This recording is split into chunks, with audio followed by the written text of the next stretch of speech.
Mission 250 में आज हम डे 5 देखेंगे 50 डेज टारगेट वाले में। ऑलरेडी मैं ये बोल रहा हूँ कि जो सैटरडे संडे है उसको भी आप ये करोगे तो डे 5 और ये उस ढंग से नहीं चलेगा, क्योंकि आप ये जान रहे हो कि 5 डेज ही चलता है, तो आपका जो 50 डेज में है वो कम होते जाता है, यानी कि आपका इधर डेट कम हो रहा है। ये 5 इन द सेंस कि 50 फिनिश होने से पहले नीचे वाला 50 एक तरह से समाप्त हो जाएगा, ठीक है ना। हम वहाँ ऊपर वाले में डे 5 में चलते चलते 50 नहीं पहुंचेंगे, उसके पहले ही आपका समाप्त हो जाएगा। ये पॉइंट आपको ध्यान रखना है। ओके, तो आज हम क्वेश्चन नंबर 1 यानी कि क्वेश्चन नंबर 26 जो है इसमें कहता है European paintings were introduce in the court of.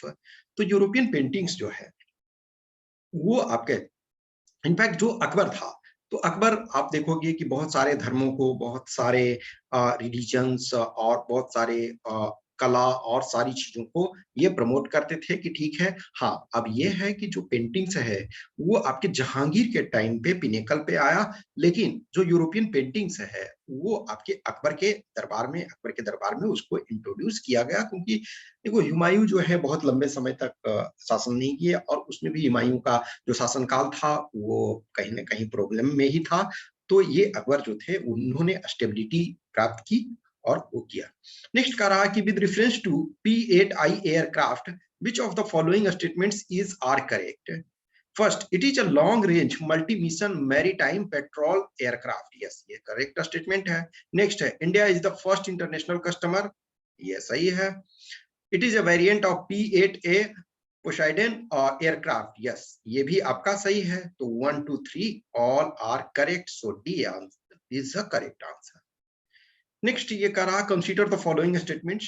National school of drama was set up by संगीत नाटक अकेडमी इन 1959। यस, ये आपका स्टेटमेंट सही है। संगीत नाटक अकेडमी के द्वारा जो है नेशनल स्कूल ऑफ ड्रामा, जिसका एक तरह से जो आपका मंडी हाउस में है उसका सेंटर, सो वो खोला गया है था 1959 में स्टार्ट किया गया। सेकेंड स्टेटमेंट कह रहा है कि highest honour conferred by the Sahitya Akademi on a writer is by electing him its fellow. तो साहित्य अकेडमी से संबंधित में ये कह रहा कि जो साहित्य अकेडमी डिफरेंट डिफरेंट देखो अवार्ड्स दिए जाते हैं, तो जो आपका साहित्य अकेडमी का जो हाईएस्ट अवार्ड होता है तो उनका ये फेलो जो बनते हैं वो हाईएस्ट अवार्ड होता है। तो सी इसका करेक्ट आंसर है। नेक्स्ट कहता है क्वेश्चन नंबर 29, ये जो आपके सर्सियोररी मैंडेमस क्यू बैरेंटो प्रोहिबिशन, ओके, तो ये आपका है। तो ये सारे से आपसे क्वेश्चन एक ना एक ये पूछता है, और एक इसमें से हैवियस कॉर्पस है। ओके, तो हैवियस कॉर्पस, सर्सियोररी, पंडामस, क्यूबारंटो, प्रोहिबिशन, ये 5 से मोर और लेस हर बार क्वेश्चन करीब करीब पूछता है, तो आपको ये जानना चाहिए। तो इसमें कह रहा है कि which one of the following रीट्स can be issued against a person who is illegally occupying the public office. यानी पब्लिक ऑफिस को जो है इलीगल यानी कि उसका राइट नहीं है, तो इसमें जो है क्यू वारंटो लगता है। को वारंटो की किसके अधिकार से, किसके वारंट से, जैसे ये होता है ना कि किसी का अपॉइंटमेंट होता है तो बाई द सील ऑफ, वो हम कहते हैं ना कि प्रेसिडेंट के सील एंड वारंट से वो अपॉइंट होते हैं। या फॉर एग्जांपल आप असिस्टेंट कमांडेंट बनते हो तो वो president of India is please, that's why you are assistant commandant, यानी कि प्रेसिडेंट ऑफ इंडिया के नेम से। तो अब मान के चलो कि ऐसे ही आप बोलोगे, आप एग्जाम क्वालिफाई नहीं किए, आपको अपॉइंटमेंट प्रॉपर नहीं किया और आप असिस्टेंट कमांडेंट की वर्दी पहन करके घूमोगे, तो ये होगा ना कि किसके ऑफिस से, किसके परमिशन से आप, किसके वारंट से आप जो है ये वर्दी पहन रहे हैं, तो ये होता है क्यू वारंट।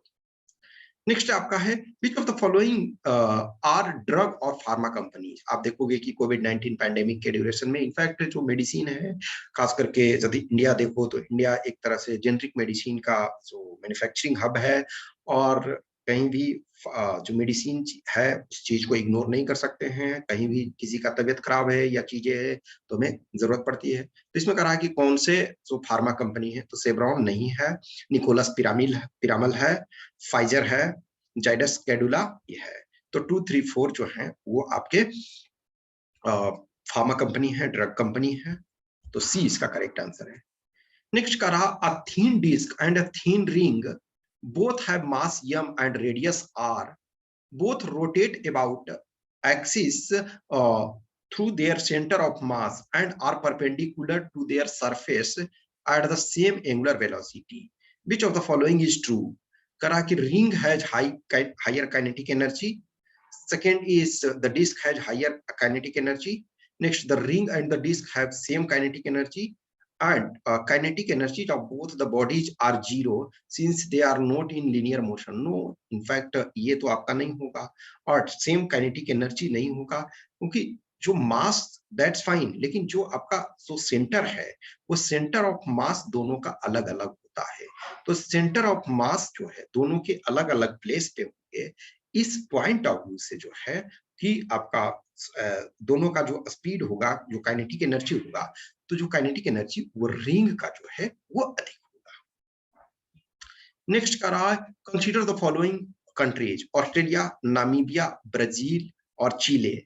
तो ये कह रहा है कि through which of the above does tropic of Capricorn. तो ट्रॉपिक ऑफ कैप्रिकॉर्न हम जानते हैं कि 23.5 डिग्री साउथ से पास होता है। तो ऑस्ट्रेलिया भी आपका से पास होता है, नामीबिया से पास होता है, ये आपके ब्राजील से भी पास होता है, चिले से पास होता है। तो देखो ऑस्ट्रेलिया आपका ऑस्ट्रेलिया कॉन्टिनेंट है, नामीबिया आपका साउथ अफ्रीका सॉरी ये अफ्रीकन कॉन्टिनेंट में है, फिर चिले और ब्राजील जो है साउथ अमेरिका में है। तो ये चार के चारों से पास करता है, तो डी इसका करेक्ट आंसर। नेक्स्ट कह रहा when a ball bounces of the ground which of the following changes suddenly. अब ये देखो क्या है कि कोई भी बॉल है, हम नीचे जमीन पे पटकते हैं, अब वो बाउंस कर रहा है, तो कह रहा कि कौन सडनली चेंज करता है। तो सडनली वो उसमें क्या है, मास इंटू वेलोसिटी, इसका मल्टीप्लीकेशन जो है। अब ये जस्ट सोचो कि जो आपका वेलोसिटी है, तो वेलोसिटी सम टाइम के लिए जो होता है वो सडन चेंज इतना ज्यादा नहीं होता है, वो ग्रेजुअली मान के चलो कि चेंज होता है। लेकिन जो मास और वेलोसिटी उनका जो मल्टीप्लीकेशन होता है, ये आपका जो है सडन चेंज होता है। अदरवाइज इन नॉर्मल जो हम देखते हैं कि जो मोमेंटम आपका जो होता है मास एंड वेलोसिटी के जो मल्टीप्लीकेशन को हम मोमेंटम कहते हैं। तो इन जनरल जो होता है मोमेंटम आपका बॉडी का कंजर्व रहता है, लेकिन इस केस में जो है मोमेंटम सडन चेंज होता है, इन लॉन्ग टर्म में फिर आपका कंजर्व रहता है। तो बी इसका करेक्ट आंसर है। नेक्स्ट कह रहा है कि 50% reservation for women in panchayati raj institutions is legalised in certain states such as Bihar, Uttarakhand, Madhya Pradesh, Himachal Pradesh. तो इन चार में से कौन सी सही है? तो ये चार के चारों। कॉन्स्टिट्यूशन हमारा कहता है कि मिनिमम 33%, यानी 1/3 जो एक तरह से है वो 1/3, इनफैक्ट ऐसा देखो तो 33.33 वो होगा। तो मिनिमम 1/3 जो है वो सीट कॉन्स्टिट्यूशनल प्रोविजन उसका है, कॉन्स्टिट्यूशन ऑफ इंडिया ही उसका प्रोविजन करता है। जब हम थर्ड टायर ऑफ गवर्नमेंट को हमने कॉन्स्टिट्यूशनल स्टेटस जो दिया 1992 में, जो कि फोर्स में 1993 में आया, तो उसमें ही 1/3 सीट्स है। लेकिन कुछ स्टेट्स ने जैसे बिहार, उत्तराखंड, मध्य प्रदेश, हिमाचल प्रदेश और बहुत सारे स्टेट्स हैं, इसको 50% कर दिया। तो ये चार के चारों सही है। नेक्स्ट का रहा कि which one of the following statements about diamond and graphite is not correct. करा कि diamond is a tetrahedral structure whereas graphite has a hexagonal planar structure. Yes, ये सही है फर्स्ट स्टेटमेंट, तो ये हमारा आंसर नहीं होगा। नेक्स्ट का था both physical and chemical property of diamond and graphite are different. अब ये देखो, जो आपके फिजिकल प्रॉपर्टी बोथ दोनों के डिफरेंट है। फिजिकल प्रॉपर्टी ऑलरेडी जो है, ये जो डायमंड है वो हार्डेस्ट मटेरियल है, और ये जो आपका है ग्रेफाइट है वो आपका सॉफ्ट एक तरह से है। तो फिजिकल प्रॉपर्टी तो दोनों का डिफरेंट है, लेकिन केमिकल प्रॉपर्टी में देखा जाए तो दोनों क्या है, कार्बन है। तो केमिकल प्रॉपर्टी दोनों के सेम है, लेकिन आपके फिजिकल प्रॉपर्टी डिफरेंट है। तो यही हमारा गलत है, तो यही आंसर हो जाएगा। अब ये है next, graphite is soft but diamond is hard. ये सही है। Graphite is a good conductor of electricity while diamond is not. ये भी सही है। तो यानी ये आंसर 1 ए सी डी सही है, तो आंसर नहीं होगा। बी गलत है, तो आंसर हमारा होगा। नेक्स्ट 36 नंबर क्वेश्चन कहता है with reference to micro irrigation Which of the following statements is are correct? एक देखिए इरिगेशन, देखो फ्लड इरिगेशन होता है। फ्लड इरिगेशन जैसे पैडी वगैरह के क्रॉप जब हम ग्रो करते हैं तो उसमें फ्लड इरिगेशन करते हैं, लेकिन फ्लड इरिगेशन में वाटर का बहुत ज्यादा नुकसान होता है। तो हम कोशिश करते हैं कि माइक्रो इरिगेशन को अधिक फोकस करें। तो कह रहा है कि फर्टिलाइजर और nutrient loss can be reduced. Yes, ये सही है। फ्लड इरिगेशन में क्या है, फ्लड आपका पूरे पानी पटा दिया, दूसरे खेत में या कहीं नहर में या नदी में गया तो वो लॉस होगा, लेकिन हम कम कम पानी देते हैं तो वही खेत में ही रहेगा, जड़ों के पास रहेगा। तो फर्टिलाइजर और न्यूट्रिएंट भी का लॉस कम होगा, तो सही है। Next, it is only means of irrigation in dry and land farming. Any land farming जो है, एनी टाइप है, तो उसमें एन नंबर ऑफ मेथड है। इनफैक्ट ड्राई लैंड फार्मिंग में नो डाउट जो फ्लड इरिगेशन नहीं होगा, लेकिन डिफरेंट इरिगेशन तो हम डिफरेंट तरीके से हम कर सकते हैं। ओके, तो ये सेकंड गलत है। नेक्स्ट है, in some areas of farming receding of ground water table can be checked. Yes, सही है। इसमें आप कम वाटर का यूज करोगे तो जो वाटर ग्राउंड वाटर जो डिप्लीट हो रहा है तो उसको हम चेक कर सकते हैं, कम कर सकते हैं। तो सी इसका करेक्ट आंसर है। 37 नंबर कहता है which of the following statements about water are true. तो कह रहा hydrogen bonds are present in liquid water. Yes, सही है। हाइड्रोजन बॉन्ड जो होता है वो होता है उसमें। वाटर है जो हाई बॉइलिंग पॉइंट, ये सही है। वाटर भी आपका हाई बॉइलिंग पॉइंट है। इस वजह से हम बहुत सारे चीजों में जैसे ठंडा रखने में बहुत सारे मशीन्स वगैरह को, लेकिन आज के डेट में आर्टिफिशियल बहुत सारे कूलेंट आ गए हैं। अदरवाइज देखो डीजल इंजन वगैरह घर में जब चलाते हैं तो एक पानी वाला नाद रखते हैं, उससे उसको ठंडा करने में काम आता है यदि ज्यादा लंबे समय तक चला रहे हो तो।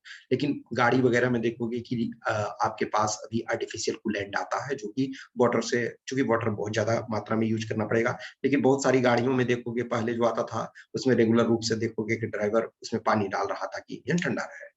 तो फर्स्ट भी सही है, सेकंड भी सही है। नेक्स्ट कहता है कि water has high heat of fusion, यानी कि जो उच्च गलन ऊष्मा होती है, यानी कि जो आपका इसमें एनर्जी अधिक दोगे तब वो आपका फ्यूज होगा, यानी फ्यूज इन द सेंस की in other comparison to other जो है उसमें अधिक एनर्जी हमको देना पड़ता है। ओके, नेक्स्ट आपका है water is non polar. No, ये पोलर है। ठीक है, तो 1 2 3 सही है। डी हमारा, सॉरी सी हमारा सही है।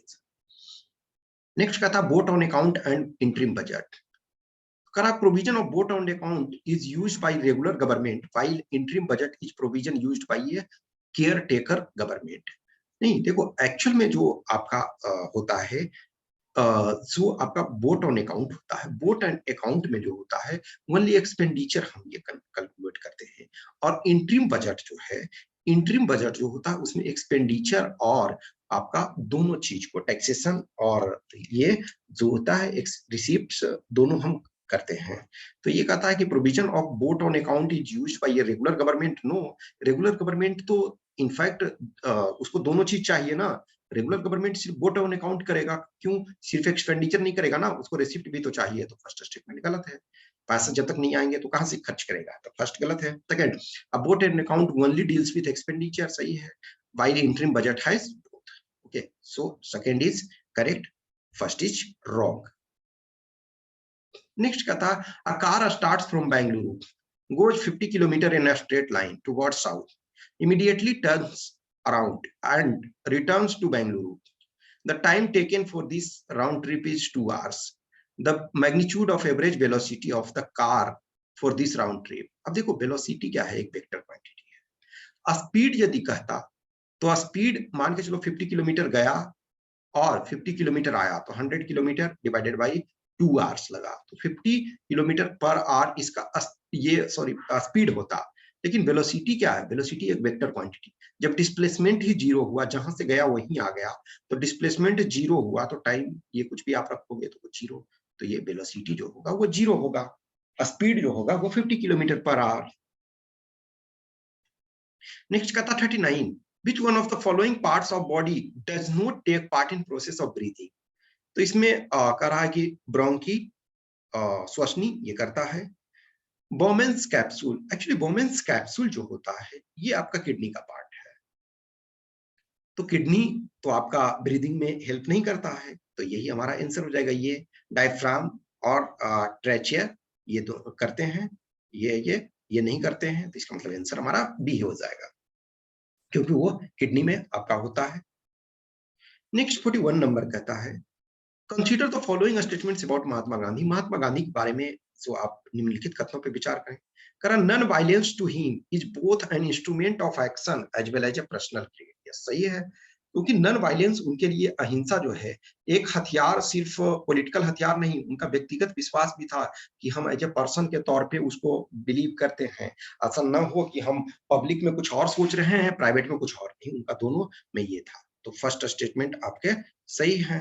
नेक्स्ट है he was opposed to violence। yes, ये फाक्ट तो सही है कि he was opposed to violence and class wars, ये भी सही है।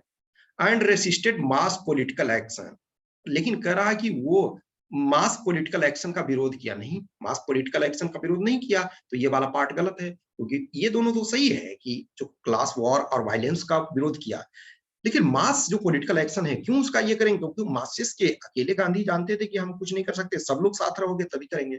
तो सेकंड स्टेटमेंट आपका गलत है। तो जैसे ही सेकंड स्टेटमेंट गलत हुआ तो दो आंसर आपका, दो ऑप्शन एलिमिनेट हो गया। अब एक तरह से थर्ड हमारा गलत ही है। फोर्थ पर अब हमारा मेन दारोमदार है।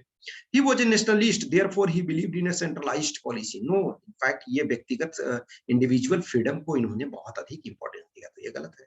Next, he rejected the practice of untouchability.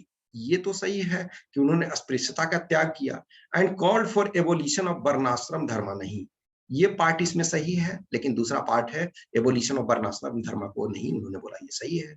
तो वर्णाश्रम जो चल रहा है, तो ये ए इसका ओनली करेक्ट है। तो इसमें हर पॉइंट को आपको समटाइम देखना पड़ता है।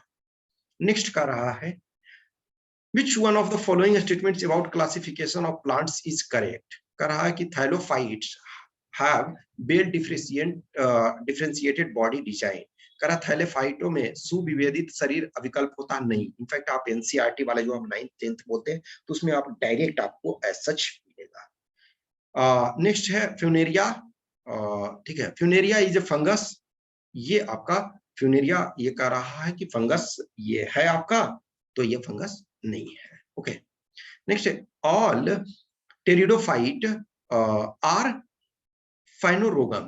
ओके, फाइनोरोगम्स, तो ये आपका ये भी ये नहीं है। ऑल जो आपके जो हैं वो फाइनोरेगम्स नहीं है। नेक्स्ट है, vascular system is not found among bryophytes. तो ब्रायोफाइट्स में है वो जो है आपके संवहन तंत्र नहीं होते हैं, तो ये वाला स्टेटमेंट सही है। तो ये एज सच आपको बुक में डायरेक्ट देखो, कुछ क्वेश्चन जो बहुत टफ होते हैं तो वो डायरेक्ट आपको एनसीईआरटी वगैरह से उठा करके देते हैं। तो इधर आपने पढ़ा है या नहीं पढ़ा है, पढ़ा है तो करेक्ट होगा, नहीं पढ़ा है तो नहीं होगा। तो डी इसका करेक्ट आंसर है। नेक्स्ट 43 कहता है, which one of the following statement is not correct? A member who protests against a ruling of the speaker commits a contempt of the house and the speaker। यह statement सही है, तो ये हमारा answer नहीं होगा।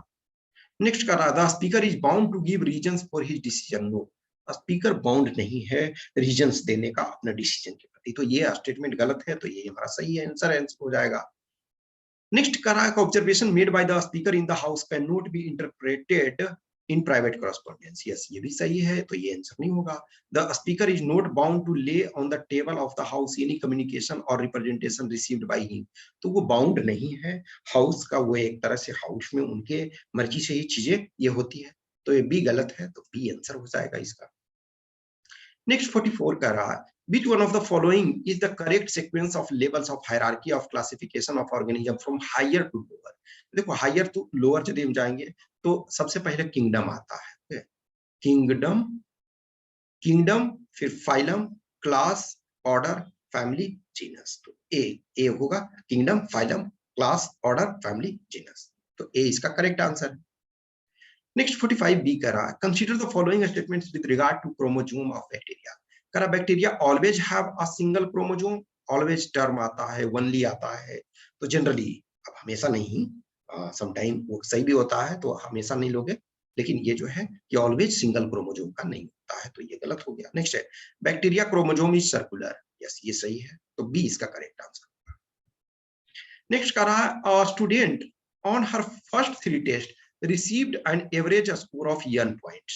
If she exceeds her previous average score by 20 points on her 4th test, then what is the average score of the first 4 tests? देखो, first 3 test में उनका n था, अब n था तो चौथा में उसने क्या है, n से n प्लस जो एक तरह से क्या है वो n था ही, तो 3 में n प्लस n वो ला रहे थे। अब चौथा में उन्होंने कितना लाया, n प्लस 20 लाया, तो अब इसका एवरेज क्या यानी 4 हो गया, तो 4n प्लस 20 बाई 4, तो 4 कॉमन लिए, n प्लस 5 बाई 4, तो ये आपका क्या हो गया, n प्लस 5, तो n प्लस 5 उनका एवरेज अब हो जाएगा। ओके, तो डी इसका करेक्ट आंसर है। नेक्स्ट 47 नंबर कहता है, consider the following statements about roaring forties. कह रहा है कि they are strong westerly winds found in the oceans of southern hemisphere. Yes, सही है, ये फर्स्ट स्टेटमेंट सही है। नेक्स्ट कह रहा है कि second statement, the strong east to west air currents are caused by the combination of air being displaced from equator towards the south pole and the earth's rotation and abundance of land masses to serve the wind breaks. अब ये देखो, ये abundance of land masses जो है ये गलत है, क्योंकि abundance of land masses northern hemisphere में, सदर्न हेमिस्फीयर में जो है वो आपका ज्यादा जो है वो सी है, ओशन है। तो ये स्टेटमेंट आपका गलत है, तो ओनली वन करेक्ट होगा। तो even if you are not knowing in detail, then you can go through, you can complete the things. Next 48 number, in an accident a person's brain was injured due to which he could not regulate, okay, regulate he could not regulate body temperature, hunger and water balance. Which one among the following parts of his brain was affected? तो अब इसमें देखोगे कि कौन सा part जो है ये अफेक्ट करता है। तो ये जो है आपका हाइपोथैलेमस जो है वो आपका एक तरह से hunger, water balance, body temperature इनको रेगुलेट करता है। तो जब ये इंजर्ड हो गया ये, तो फिर वो बैलेंस नहीं कर पाएगा। तो सी इसका करेक्ट आंसर। नेक्स्ट 49 नंबर कह रहा है कि which of the following statement is are correct? Shravanabelagola is famous for Jaina heritage and history. सही है, ये आपका कर्नाटक में श्रवण बेलगोला है, जहां लास्ट में चंद्रगुप्त मौर्य भी गए थे। तो फर्स्ट स्टेटमेंट आपका ये सही है। सेकंड स्टेटमेंट कह रहा Ajanta is famous for Jaina scriptures and painting. No, Ajanta जो है बुद्धिज्म के लिए फेमस है। तो ये दो जिसमें है वो ऐसे ही हट गया, तो आपका आंसर आ गया। नेक्स्ट है Mamallapuram is famous for its rock cut monolithic Buddhist temple. No, it is Hinduism. तो ये भी आपका गलत है, तो ओनली वन करेक्ट है। लास्ट क्वेश्चन कर रहा है कि a village having a population of 4000 requires 150 litre of water पर हेड पर डे, यानी पर पर्सन जो है पर हेड ये करता है। It has a tank measuring 20 meter into 10 meter into 6 meter. The water of this tank will be. तो एक देखो 1 मीटर क्यूब बराबर जो होता है 1000 लीटर होता है। आपको ये पता होना चाहिए कि 1 metre cube equal to 1000 litre. तो इसका डायमेंशन को मल्टीप्लाई करो 20 इंटू 15 इंटू 6। अब देखो क्या है, और इंटू 1000 कर दो, क्योंकि 1000 लीटर होता है। अब पॉपुलेशन नीचे कितना 4000 है, और एक आदमी एक दिन में कितना यूज करता, तो 150। तो ये 0 0 यहाँ से कट गया, ये 0 आपने यहाँ से काट लिया, ठीक है। तो अब एक सेकेंड, हाँ ठीक है, ये अब है, तो ये 15 यहाँ से कट गया। अब ये 4 है, तो ये 4 2 ये 3, तो ये 3 डेज आपका चलेगा। ओके, सो इसमें 25 क्वेश्चन यानी 50 तक हमने कंप्लीट कर लिया। नाउ पेपर 2 में इसमें हमने 2 रिपोर्ट दिया है। पहला रिपोर्ट ये है कि procedure of the election of the president of India. President of India का इलेक्शन होने वाला है, तो एवरी 5 इयर्स इलेक्शन होता है। अनलेस अदरवाइज बीच में प्रेसिडेंट ऑफ इंडिया के साथ कुछ ट्रेजेडी हो जाए, या कुछ वो खुद ही रेजिग्नेशन दे दें, या कुछ ऐसी सिचुएशन होता है। जैसे आप देखोगे कि 2 बार ऐसा हुआ कि बीच में चुनाव कराना पड़ा। एक 1969 में सब जाकिर हुसैन जी का डेथ हो गया था, और 1977 में सब फखरुद्दीन अली अहमद का डेथ हो गया था। अदरवाइज इन नॉर्मल जो है 5 इयर्स में होता है। तो प्रेसिडेंट ऑफ इंडिया का इलेक्शन जो भी, इसमें देखो इसमें कुछ है नहीं, एक तरह से सिंपल। तो प्रोसीजर क्या है? प्रोसीजर है कि पहले एक तरह से ये लिखोगे कि प्रेसिडेंट ऑफ इंडिया का इलेक्शन कौन कौन करते हैं। तो इलेक्टोरल कॉलेज में फिर वोटिंग कैसे होता है, जो सिंगल ट्रांसफरेबल वोट होता है उस आधार पे फिर वो मान के चलो कि जितने नंबर ऑफ कैंडिडेट होते हैं उतने चॉइस होते हैं, किस ढंग से इलेक्शन ये voting of vote share of N MLA और एमपी इज कैलकुलेटेड। तो सिंपल सा इसको लिख सकते हो। नेक्स्ट आपका टॉपिक जो सेकंड जो टॉपिक है रिपोर्ट का, वो है digital divide in India. Digital divide का मतलब है haves and have not. Okay, haves and have not.